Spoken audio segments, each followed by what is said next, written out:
che the klong no mana sining ara dung ji apha che ho lo manang lita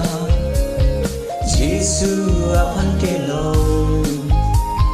ke kroi han loi za ko em fu aphan ro ten na indunang adunang em fu aphan hallelujah puneruna lunong nang kanang nang em fu aphan hallelujah puneruna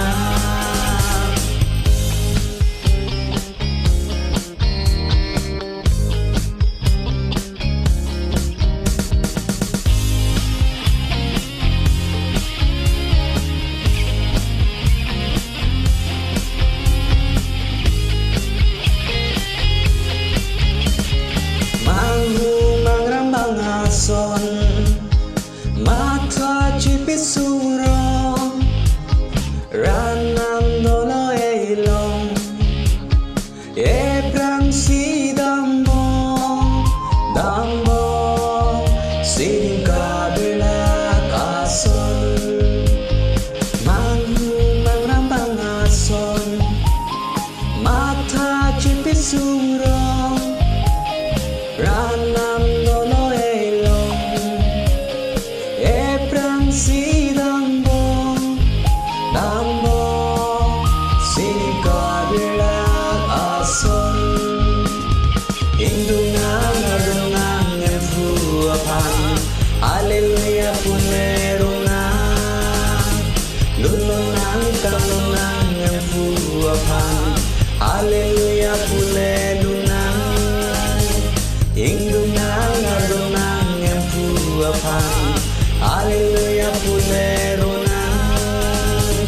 lunonang kanonang em fu aphan hallelujah puneruna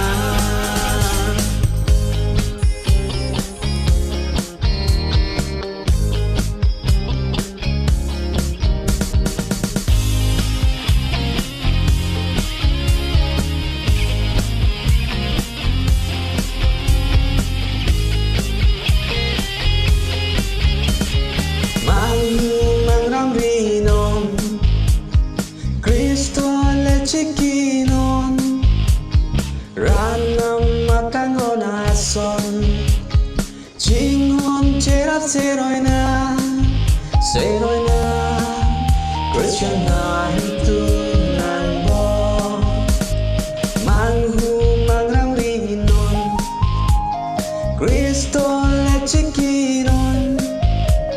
ranam matangon ason cerat seroina Krishna itu nanbo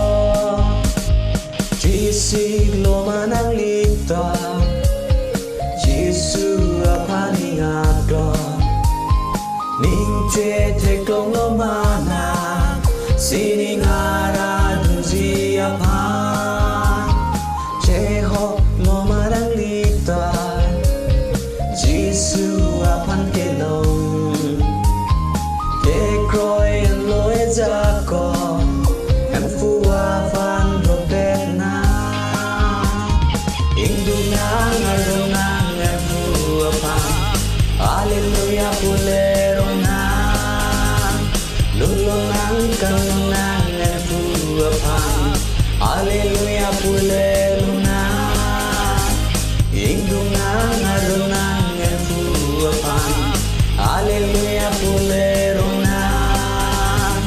lunonang kanonang em fu aphan hallelujah puneruna